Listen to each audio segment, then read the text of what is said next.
Hi, welcome. It's True Crime Private Eye tonight. How is everybody? We're coming off of a very big Monday night. If you missed it, we did the Idaho 4.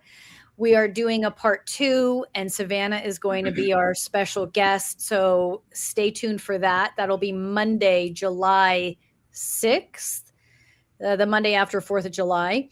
And so please join us. We have a lot of unanswered questions. As we all know, the Idaho 4 has a lot of crazy stuff involved. So we're going to unravel that bit by bit, and also watching what we say so we don't say anything or get ourselves into any trouble.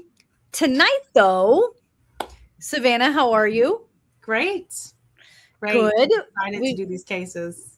Yes, these are big cases tonight. My name is Miriam. I'm a psychic medium. We have Savannah Harvey, a private investigator, intelligence researcher, human advancement founder of Crown Mass, and Air Force veteran. Of course, Denise is backstage, eating dinner, having fun, scrolling through TikTok and answering comments. I'm just kidding. I just made all that up. Get all the giggles out now because it's about to get real ugly. Oh, yeah. The Watts family. Yeah. I don't know the case, but it doesn't sound fun. The Yuba Five, the Sodder children. So to join our Patreon, please scan that QR code right there. We've got a lot of cases coming up, Timothy Cunningham being one of them. We are in the process over on True Crime and Patreon to be releasing at least one case a week. And that will eventually pick up to a couple more. Yes, I've just committed myself to that. And I told you guys about coming up Monday, July 6th. We are prepping for this Idaho 4 part 2 because we are determined to navigate through that chaos. In the meantime, Monday, Denise and I are here for Pop Therapy and True Crime Files. We lighten it up a lot, but we still dabble in celebrity true crime and some celebrity gossip to have fun with it. We've got Pop Therapy, True Crime Files over also on Patreon. That's part of your True Crime membership. We've got the Cosmic Circle over there. We've got paranormal stuff over there, alien conversation. There's so much over on our Patreon. I think we have a little bit for everybody, and each tier accommodates that. So if you don't like paranormal, you can just do true crime, vice versa. If you really don't want to learn anything spiritual, you do not have to, and you don't have to join our Cosmic Circle. But for those that are wanting a little bit something extra in their life, understanding of the spiritual side, Cosmic Circle is exactly what will give you that. Savannah, so what you went on TikTok and you found some cases that you thought people were talking about, excited about. Absolutely. And we landed with the Watts family. Can you tell, what is this case? What is this about? So it's a horrible case, as they are. Okay. So here's what happened. In the early morning hours of August 13th, 2018, Chris Watts decided to unalive his pregnant wife and their 2 girls. And not only did he do that, he did it in such a horrible manner. So he first went and strangled Shanann Watts, his wife. Oh, we're getting details. Yay. Okay. Oh, Mom, plug your you have ears. to tell the details with this. It's just, that's where all of it is, unfortunately. And so she was pregnant with their son, who she had already named Nico. And then he decided to load up her body, wrapped in a sheet, into his work truck, and then put his 2 little girls, who were still with us at that point in time, in the truck next to their mom. Right? And then he drove to the oil field where he worked, and he dug a grave for Shanann. And then the girls watched, by the way. The girls watched. And then he decided to strangle each one of them, and one in front of the other. And then the horribleness doesn't stop there. Then he decides to put each one of them in an oil tanker in the oil field where he works in, and all this happened in, was it Frederick? Is it Frederick, Colorado? And then he goes home, pretends like, hey, I don't know what happened. They're not here. You know, all of the things that are super predictable that every person who does this just thinks that they're going to get away with it somehow. So obviously, so her best friend calls the cops because her best friend, the hours before this happened, had picked her up from the airport, brought her home from a business trip. Okay. So wakes up the next morning, tries to contact Shanann, and she can't get a hold of her. So she goes over. She's not there. The girls aren't there. And so she proceeds to call the police. And that's how it all began unraveling. And how did they eventually pin it on him? It was just real obvious out of the gate, or? Yeah, so actually I am gonna bring up the questions. I'm looking at, for those of you guys, if we have some new people here, welcome. We try our best to not get too graphic unless it's necessary. As Savannah said, it is necessary. We work with intuition combined with logic. Savannah is going to take my intuition and do her best on the fly, but usually she takes it after the show and sits with it longer to take what I've said and turn it into something more tangible. Because as we know, when it comes to interpreting intuition, it's, I have to be able to interpret what I'm hearing clearly. And then she's going to take that interpretation and it may change. It may change because what she's looking at, the facts, may inspire her to shift that a bit. So I'm looking at photos here on my computer. So when you see me looking down, you see me, moving through stuff. It's because I use pictures to read. And so what is the big question around all of this? So the summary I gave is just a general overview. And I just want to say there's more than those four involved in this. So there's Chris Watts, the husband, Shanann Watts, the wife, Nico, the unborn child, Bella Watts, who was 4, and Celeste Watts, who was 3.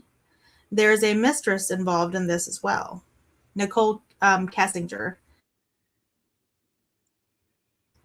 Okay. And that's what everyone thinks is the motive. However, the question that everyone wants to know, did the mistress, was she involved in this? Was she in the house? Did she ask him to do this? Because this is completely out of his normal behavioral pattern. He did not have a history of violence, especially unaliving his family members, right? So the big question is, what part did she play in this?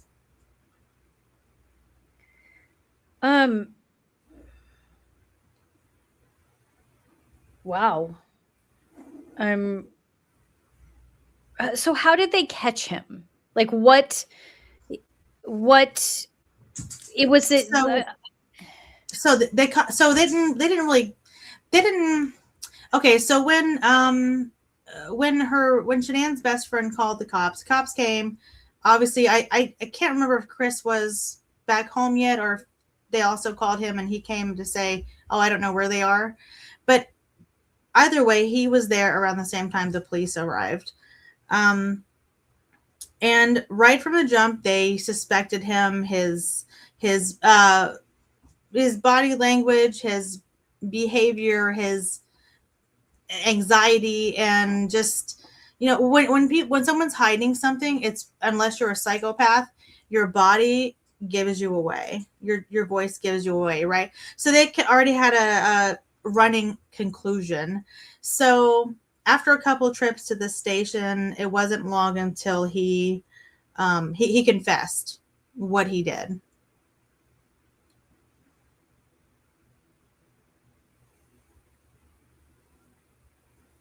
Sorry, this is going to be out of left field, but do you have photos of his parents? I can get them. Because I'm tripping out by these photos of him. Mm-hmm. Because I can't see it yet.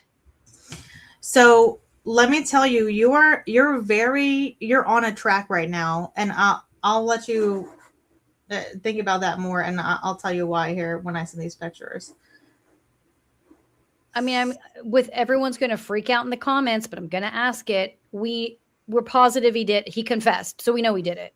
He confessed that he did it. However, there's a lot of speculation that she was there in that house and helped him, or something like that. Okay. Let me send you this picture here. Okay.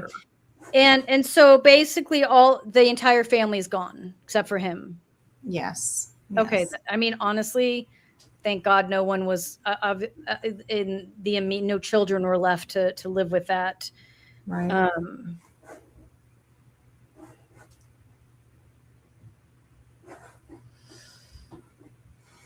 And it's not just like, it's like I'm looking at pictures of him, even his mugshot, and I'm really struggling to see the violence. Right. He was always described as a introverted, kind of stoic, laid back type of guy. And Shanann had a very active social media life because she worked for a company, and she would promote like patches for some kind of a medicinal patches. So I just sent you that picture of his parents. And this is completely out of character for him.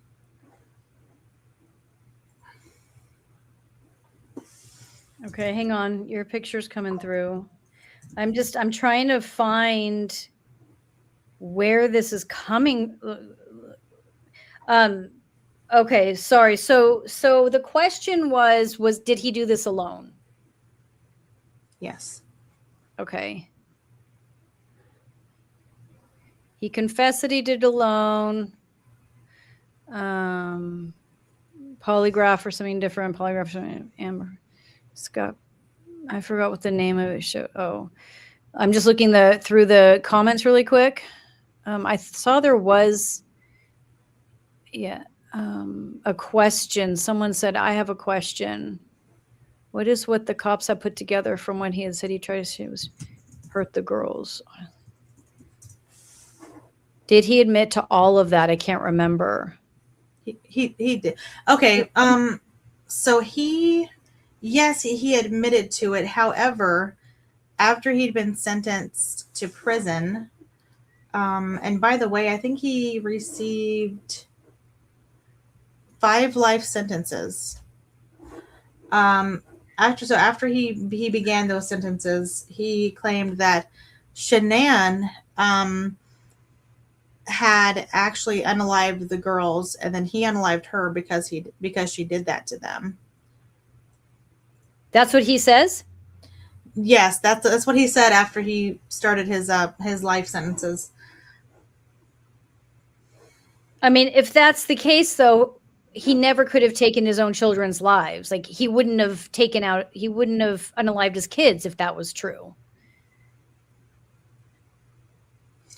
Okay. Yeah. Okay. I'm gonna go back to the mistress. The mistress is the only one that is giving me strange vibes, like really strange. Okay, I need to focus for a sec. Okay, what is this gentleman's? His name is Chris what? Chris Watts.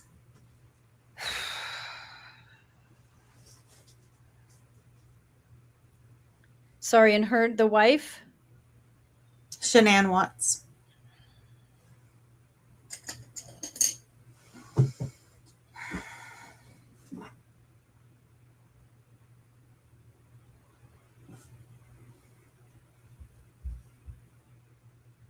Okay. Okay. I have Shanann. Is that her name? Yes.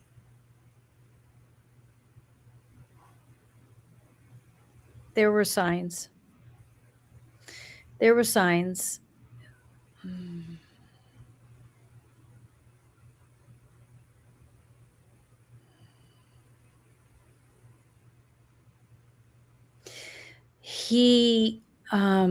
It's one of those examples of where sometimes you're better off when people yell and scream because at least they're releasing it, right? And she's saying he didn't do that. Right.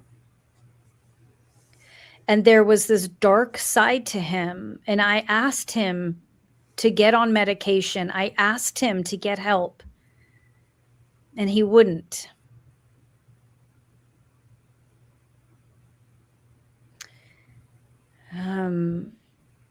He said, who did he, I don't know. I don't want it to get dinged, the video. He strangled who? The mother and the children? Yeah. Yes. He's couldn't handle the pressure. And I see him, he's not able to handle the pressure. The mistress was continuing to feed that. Like, yeah, it's too much. Yeah, you shouldn't be asked to do that. Yeah, you shouldn't have all that stress on you. You shouldn't be in this position. She didn't cause it, but that's who started to reinforce the darkness that was already there.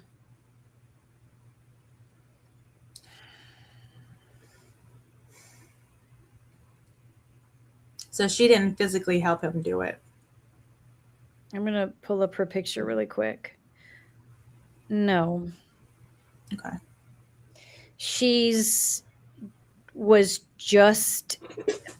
Did they talk to her? What did she say before I say anything? She claimed that she was under the impression that although Chris and Shanann were sharing the house, they were in the middle of a divorce, a separation, and that they weren't even sharing a bedroom at that point. But that's all. Because I'm getting that she was in shock about that behavior. Right. I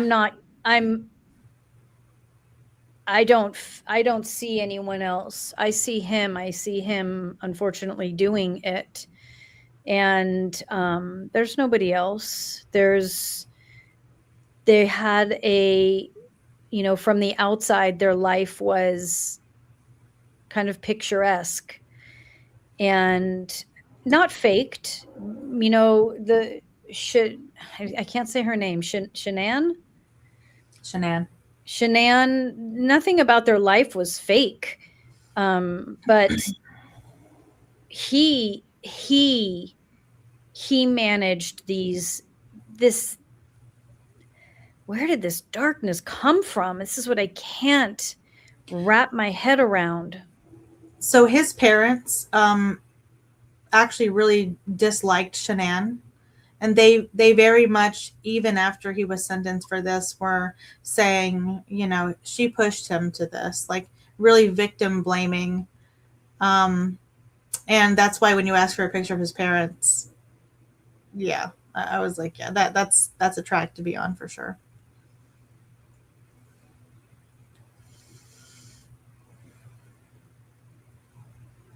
I think no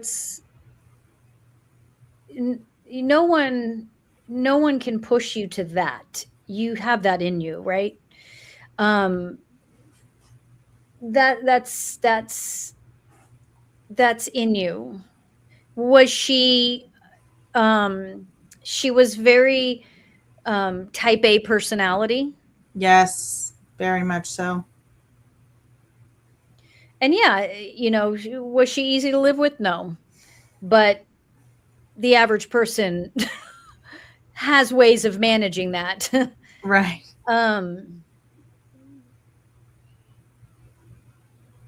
There's nobody else. Why do we why do we think there's someone else? Her Why? Mhm. Nicole's cell phone pinged at a couple of towers very close around the same night. And they're not like right in the neighborhood, but they're, within a few miles, I think it was.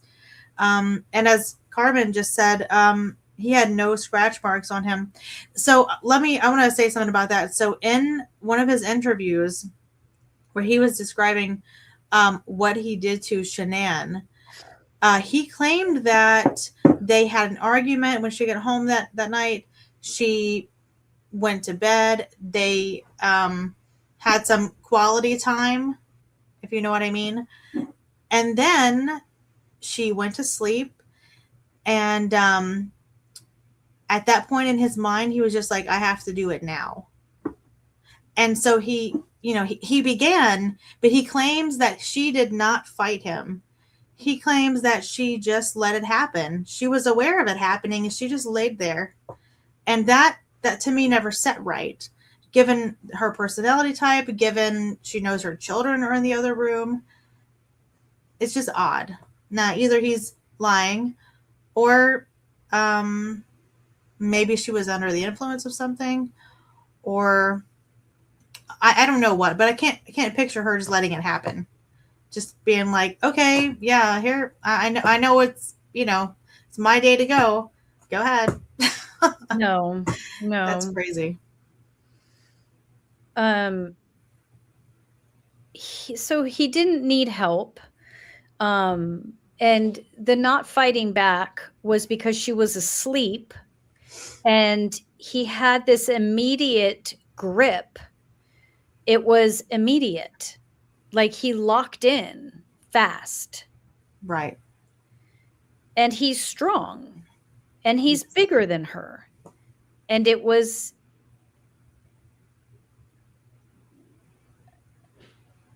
easy. I don't believe that they had sex before that.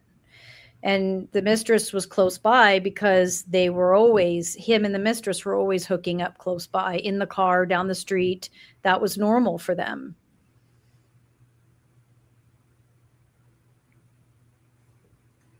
And so she was always nearby. She was always nearby. I mean, she's, the mistress is, her personality is, let's just say someone who's willing to sleep with a married man, with children. They work together as well. They met at work.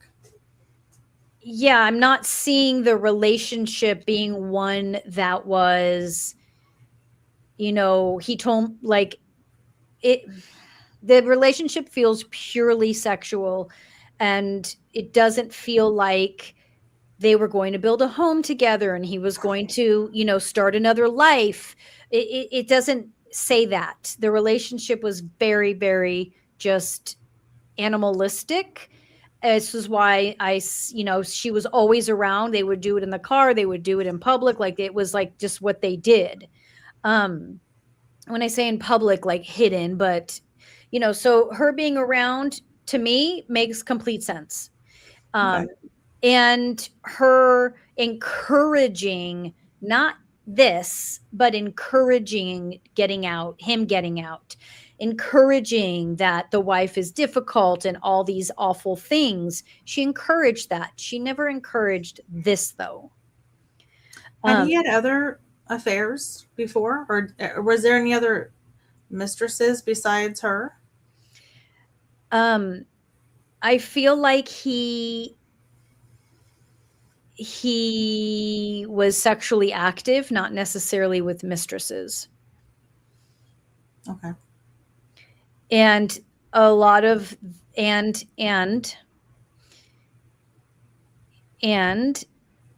the reason why he chose strangulation is because that was a kink for him.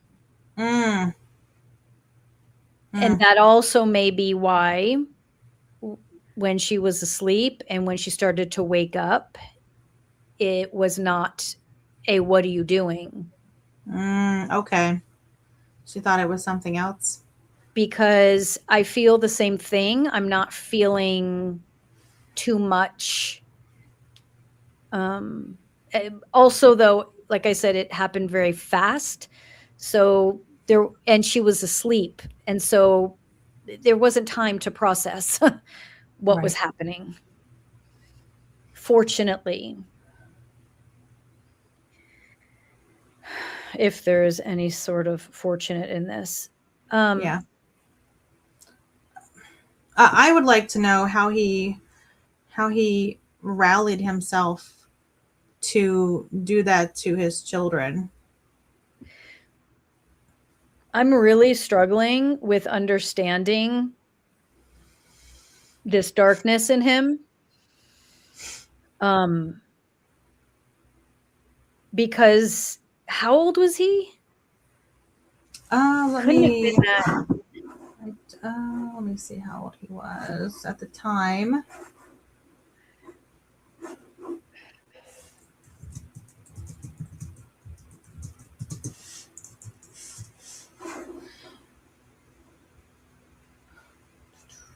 He was 33 years old in 2018. 32? 33? 33. I asked just because I'm trying to understand how he was able to repress this type of rage for so long. And I don't feel like this. I mean, there may have been abuse in his childhood. I don't know. This goes beyond that, though, because this is obviously more of a mental illness combined with some abuse. It makes me wonder if he did these things because they say a lot of future unalivers start off with animals. And it makes me wonder if he was doing things as a child and his parents got him help or something and he just kind of strayed away from it for a bit. And then this is just a continuation of that. That's what it feels like. His everything feels very mundane. Like it's weird because his life feels very like this. And there's all this stuff underneath, but everything else is just sort of mundane. Like his personality and his behaviors were just very maybe mundane isn't the word, and the word is controlled. So he was constantly controlling this other side to him. Right.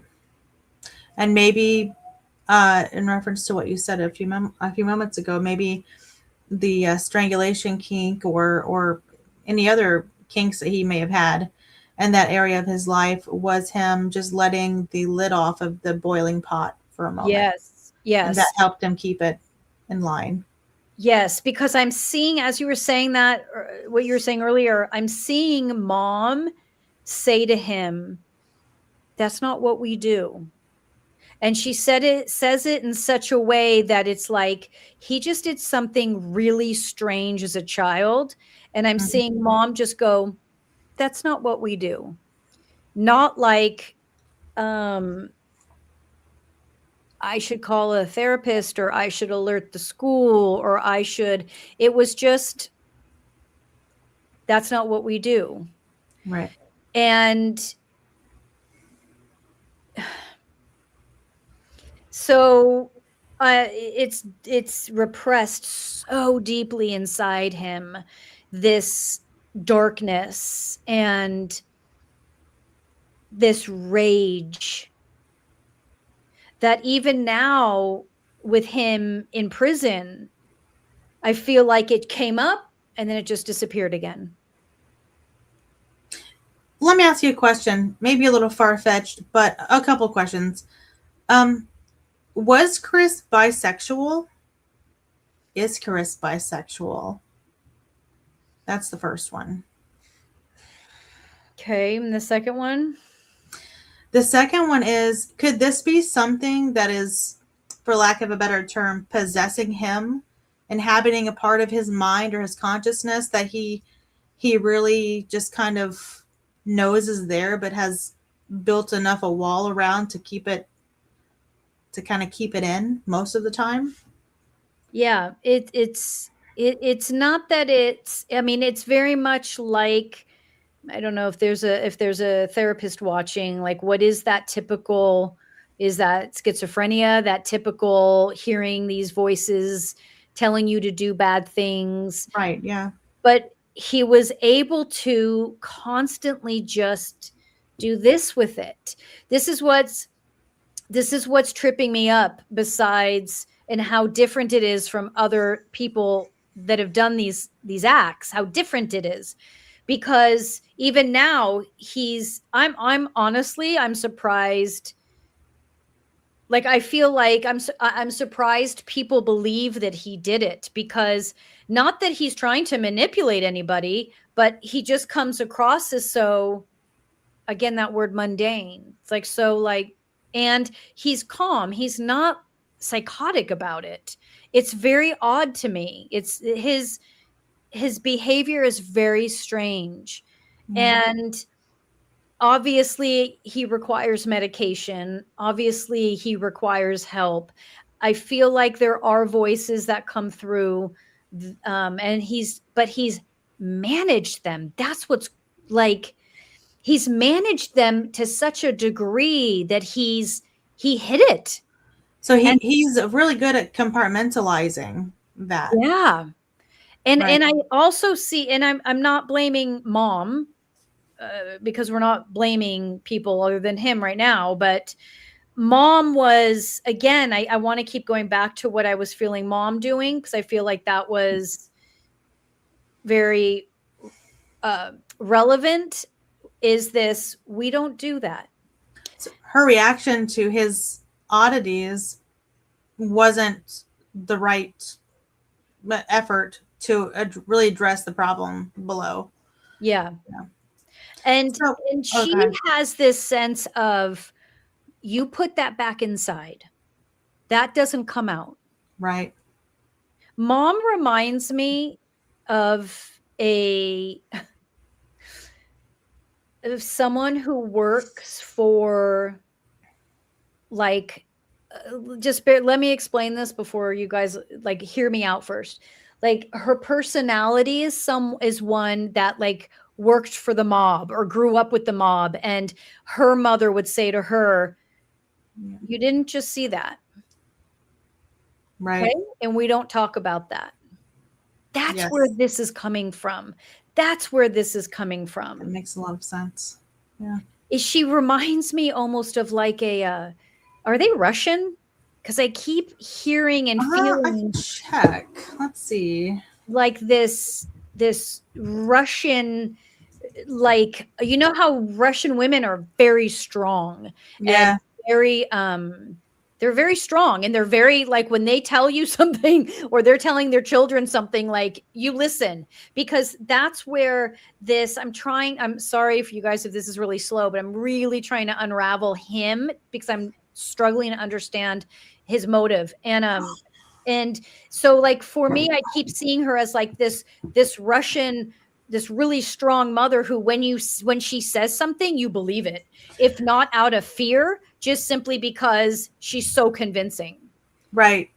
So, okay. That just makes me connect some dots. So when I hear and see interviews of his mother, she is also a very, like, stern type A personality, but she's quieter about it, but it's still there. So it makes me wonder if Chris's lashing out towards Shanann was connected to his inner hatred for his mother. Because you know what they say, men either marry women just like their mom or the total opposite. Maybe it was pent up anger from years ago. Because as I look at Dad,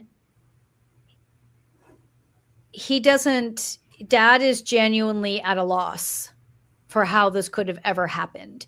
But I don't feel like Dad was around. Yeah. And I don't feel like he was around for Mom's, like, to him, mom's, because dad is more of a, I don't want to say necessarily passive, but just like, just if you just do what she says, she'll leave you alone, and was fine with that.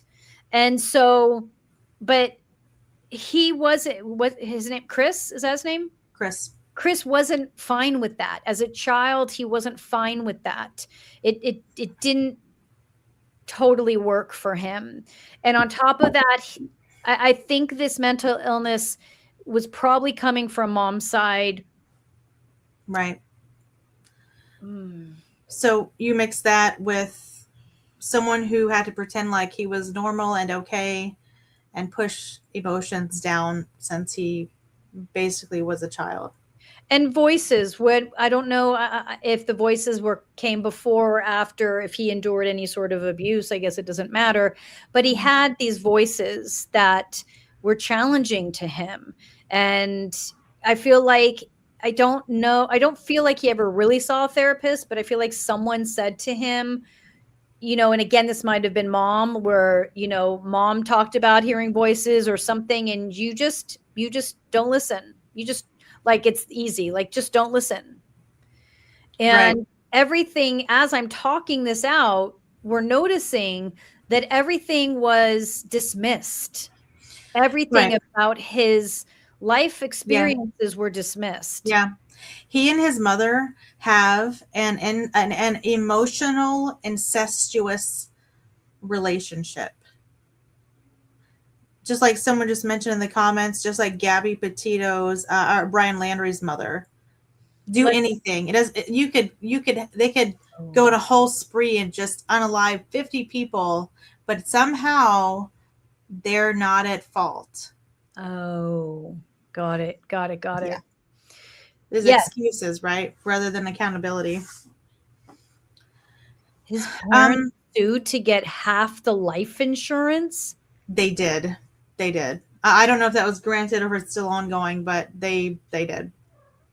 Yep. Oh my God. Yeah. So kind of a branch off from what actually took place. Is Shanann and the girls still in that house where it happened? Because there are Is this the house videos. They got the paranormal activity? Yeah, several videos. Okay. And also funny thing, I mean, there are so many videos with their voices and little shadows moving in the background, like cop body camera footage, right? Yeah, legit video. And the craziest thing though is when the police were there right after it happened and they were talking to him. He was standing with the cops in front of a television, and the television had a baby in utero playing on it. And it was almost like some sort of communication, like, hey, here's what happened. And I can't remember the exact commercial that was playing. Let me see if I can find what it was. Okay, hang on. I'm opening this door. Come in. You want out? Remember how I said that was your last shot? Well, obviously I lied. Everyone wants to come in and out. It's hot in here, you guys, because the doors are closed. Right. Okay. So it was actually a promo for that show American Horror Story. Okay. And the picture playing was a fetus in the womb, and it was attached to a ticking hourglass, and then it was a woman buried in a shallow grave, and then a skull being submerged in black oil. What? Yeah. Supposedly that was the intro. That's what I'm reading right now. I can definitely fact check that, but I remember seeing that, the baby, at least. And American Horror Story, I don't know if you've ever seen that show, but it's pretty wild. That's crazy. Now I know the case, because I remember hearing about this and just going, I don't want to touch that. Tay, yes, he had the voices. He was this is interesting, that because this is what comes up for me when I read Tay's comment. I want to stress this. When we start to put together from a very clear space and we get rid of the noise, okay? Opinions, fears, all of that, and judgment, you start to understand from an intuitive place why someone did what they did.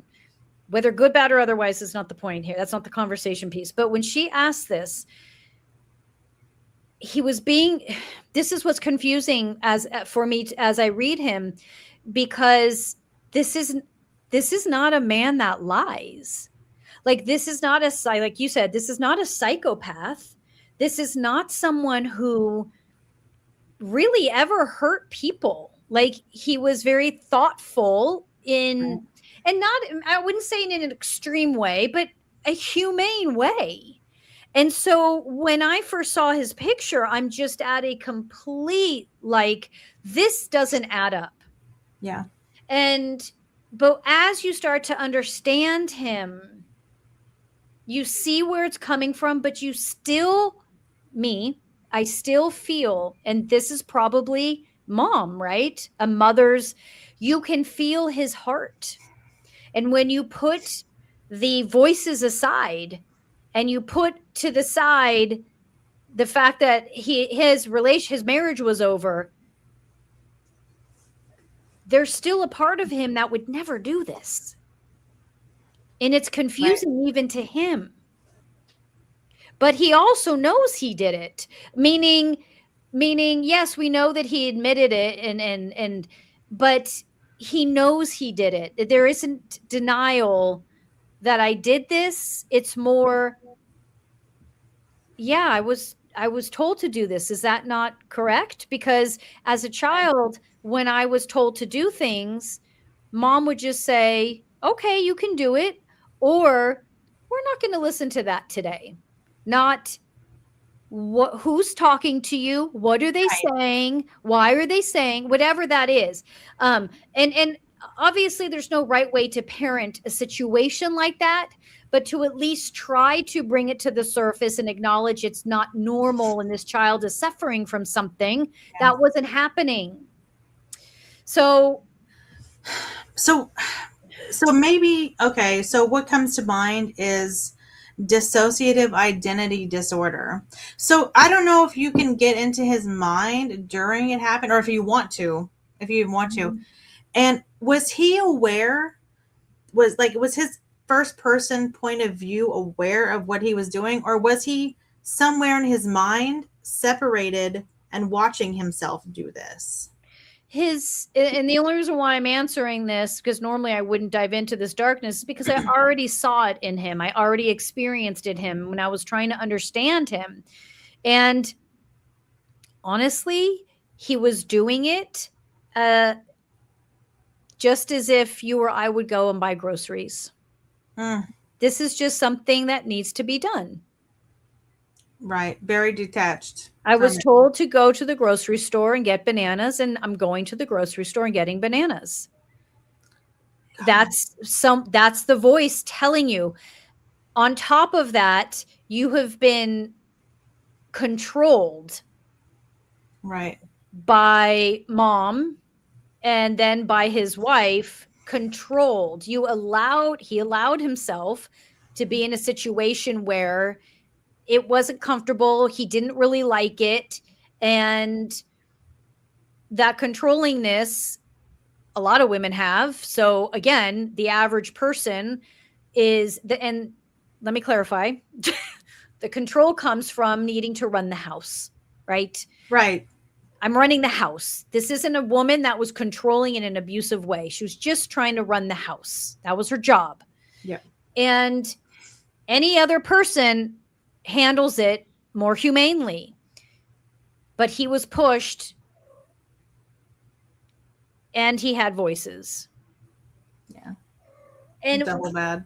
The fact that it took him till 32 to do this is because honestly, it's like somebody who has a drug or alcohol addiction and they just white knuckle it their whole life. And they just are like, just don't touch it. Just don't touch it. Just don't touch it. And then one day they're just like, the addiction overwhelms them, and they realize, I can't white knuckle this, I need help. Or they just, they drink themselves to a place where, so, and that's what this feels like. This feels like someone who was white knuckling his existence in these voices his whole life, and then he just couldn't any longer. Ugh. Yeah. His wife. So I channeled her briefly, and she was saying there were signs. There was stuff that just seemed strange, but it was hard for her because everything else about his personality was quote unquote normal. It wasn't like this was a daily concern. It wasn't like there was this constant, like, what is he doing? And that's weird. And I even feel like when I talk about that this was a kink of his, this is something she researched and is like, is this okay? Is this considered normal? Yeah. Should I allow this? She did everything humanly possible to make sure things were okay. And she's, she didn't have any backup. She didn't have any support. She didn't have his mother saying, yeah, like he used to do this as a child and this is strange. Or yes, you're witnessing this too. She didn't have anyone she could go to and compare stories, and she didn't have anyone to go to back her up and say, I think something might be off. Absolutely. So earlier, so are Shanann and the kids still haunting, for lack of a better term, the house? I hope not. I remember those videos. I didn't see them, but no. As soon as I tune into Shanann, she's got both the girls with her.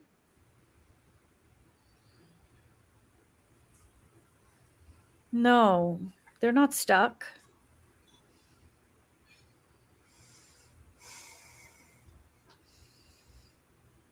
No.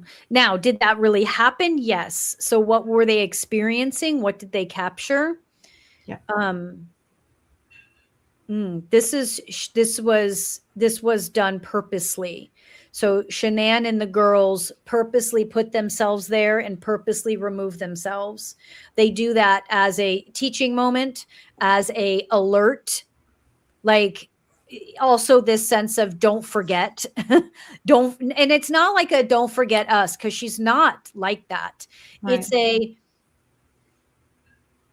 It's almost just like she's wanting to validate that we had this life. We were okay. We were okay. We were happy. We were okay. Like that's what she's trying to convey is almost her own confusion too. And I keep wanting to say, well, like what she keeps saying is her lack of support. Like she did not have support with him. Right. Yeah. It just their energy in videos and some of her social media posts. She was very energetic. She was very much a go-getter. She was very much carrying that family. And he, his energy is very, reserved, very inward, very, just very steady and stoic. But he almost just seemed like he was just there. He seemed like he didn't have any real investment in that family, in their home, in the new baby. I mean, he just existed in that space. And if he ever had to go anything above and beyond, it just fed that shadow in him.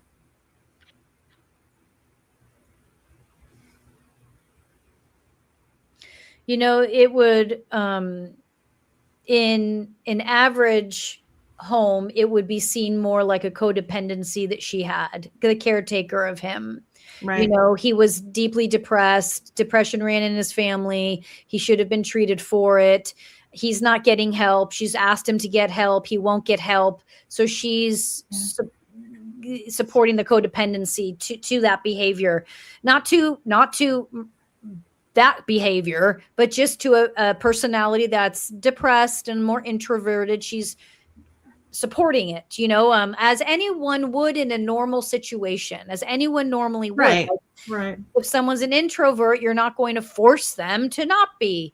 So there was, you look at the relationship, and she was doing what she could to make him feel okay. Right. Yeah. And I don't know. I obviously that wasn't helping because of the outcome of this. Yes. Right. Yeah. Exactly. But so that triggers another intuitive moment, where this isn't unusual. Women talk about this a lot, right? Where they got to take care of their husband, and the husband's not like. So again, you're seeing this behavior that is confirmed in other households and in other lifestyles. It's confirmed. And so for her, those darker moments of like, whoa, it's a little overshadowed by his personality's normal. A lot of women have to do this, and this isn't unusual for men to not step up. Like all of that she's hearing. And so again, you can see how it went unnoticed. And I keep hearing too that she's saying, I didn't have support. No one supported his shitty behavior. Like, meaning when she was like I feeling like her keep going to the parents and like, do you know about, like, have you seen this before? Or is this normal for him? Like, do you know why he does this? And, they're like, maybe it's you kind of thing, maybe you're doing something, or what are you not doing? Right. Because baby boy is never at fault. Never. Yeah. And that's covered up really well, because the father feels like a genuinely nice person. So it's almost like you don't feel manipulated or controlled by him. You just hear someone who loves the son, and you're like, okay, mom, there is more of a awareness that everyone has that mom was doing like what you said. And so she was just like, okay, well, I'm not going to get support from mom. So where do I go with this? Right. I think so when we look at this whole thing, like why he didn't just take their lives and then just like leave them, like why he took her body to this other location and had the girls there, all of that he's being walked through. Someone is telling him, the voices in his head, not the mistress, the voices in the head are telling him what to do next and how to do it. It was very methodical, very not premeditated, because the voices in his head were very methodical on what to do and how to do it. That's so crazy to me.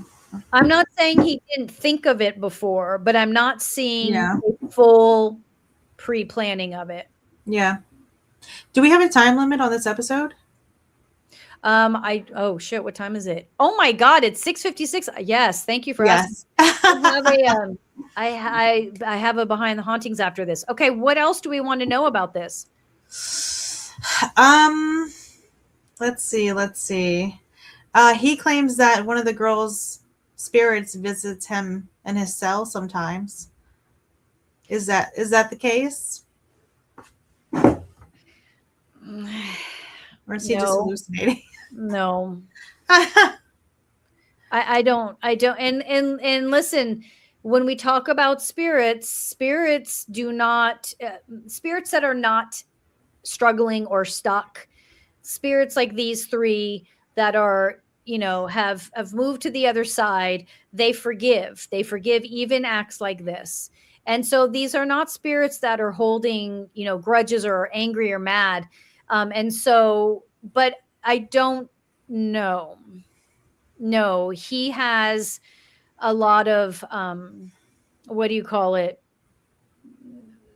He sees things. Because he's crazy. Yeah. We can't even blame this on an entity, an ET that's invaded him, no. Satan, a ghost, a demon. I mean, Um, it's a werewolf. schizophrenia. Is that what it is when you hear voices? Schizophrenia? Schizophrenia is one thing that makes. Let me actually. I can look up a short list of what makes you hear What voices. was up or what was wrong? He would say everything is fine. I love you, etc. She gave him an out to get divorced, and he chose to do what he did. Yeah, that makes sense. Because he's Nicole wouldn't have came. yeah. That's He would have blew up that site. Yeah, you're right about that. Hallucinations. Thank you. right. Yeah. Okay, so schizophrenia, mood disorders like clinical depression, bipolar disorder. He had depression. I'm just throwing out the word schizophrenia if that's where you hear voices, because he definitely heard voices. So that's actually the short list. If you hear voices, schizophrenia, severe clinical depression, or bipolar disorder. Yep. Yeah. And so, could you tell, were these voices coming from external? He just heard them like they were physically around him, or they were in his mind, like internal? It's an internal masculine voice that is dictating to him what he is supposed to do and how it will enhance and help his life. I wonder what else it says to him. I wonder when he was done, if that voice said, "Okay, good job." Yeah. Yes. Now, yes. That's so wild. It very much reminds me, it's not, but obviously it reminds me of like an AI experience. Right. You know, where it's very much give and take. What do I do? How do I do it? And it's very smart. So again, not being a doctor or therapist, what I'm feeling is the voice comes, it's a part of his brain. So it's a part of his capabilities. He's very smart. He's very methodical. He's very logical. He's very good at putting things together, at organizing things. And so this voice is a part of that, and it walks him through, like it. How do I say this? Like, I can feel it, but it's hard to describe it. It's him. It's just another aspect of him speaking to him, right. Again, a doctor would be able to make sense of that, but yeah. Fascinating. Well, this has been really insightful for me. And I've always wondered, how could he do something like this? Because like you said earlier, when I've looked at him, he just doesn't seem like that person. No. Sometimes you can look at these people and look in their eyes and just like, okay, yeah, I could see that. Yeah. But not this. So, wow, that's amazing. Wow. Thank you. Not that I would be a mistress, but I would be. Who are we talking about that's disconnected? The extent of what Nicole knew was what I wish we could know. Who's Nicole? That's his mistress, Nicole Kessinger. So her best friend's name was Nicole as well. Not to get that. Nicole Atkinson, I think.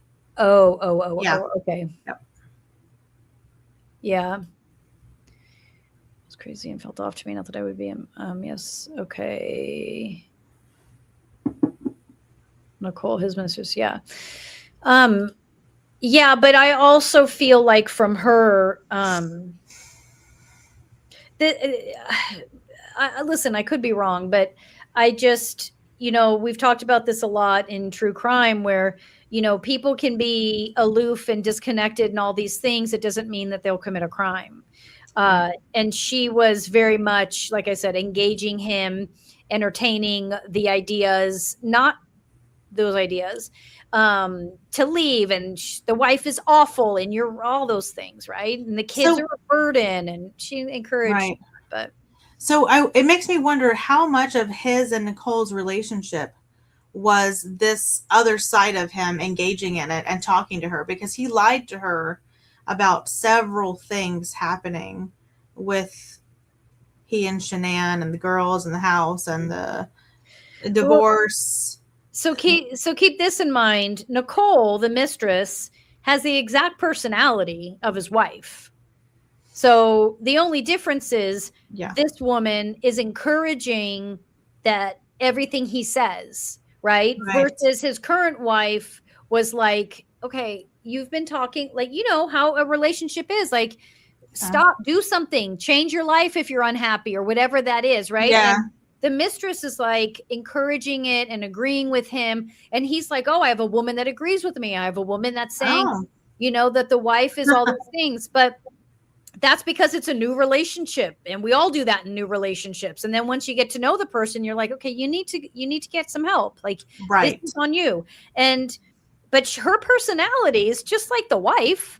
She comes, yeah, she has the energy. She has the energy. There were several photos of him and her when they went out to like the sand dunes and stuff, like hidden in a secret app in his phone. And of course, they were released. And she definitely has that energy about her.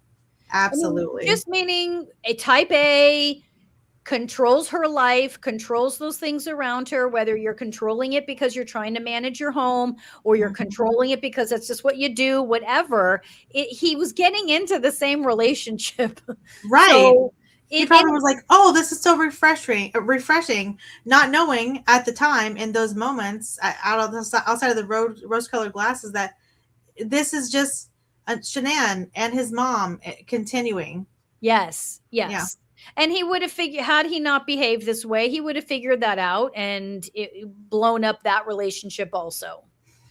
Yeah. So like, how do you get to that point? Yeah, I'm telling you guys, I didn't think I'd be able to figure it out. And when I kept looking at his picture, I was just like, I'm not seeing it, but now we see it. Yeah. All right, so we've got, listen, next time we've got to do Sodder children. We did that one. Hello. And the Yuba County Five. We'll do those on the next run. So next Monday is pop therapy. And then the Monday after that will be Idaho 4. And then that Thursday, I am out of town. So then when we come back, we'll do these guys. The Yuba County and Yuba County 5 and Sodder. So, all right, you guys, nice work tonight. Great job. That was a tough case, but thank you for bringing that. So much to talk about. And Hazel, you missed it. Catch the replay. It was a good one. Thank you, Denise, for your help. And we'll see you guys if I don't see you on Patreon, I will see you, what's tonight? Thursday? I'll see you Monday night. Good night, you guys. All right.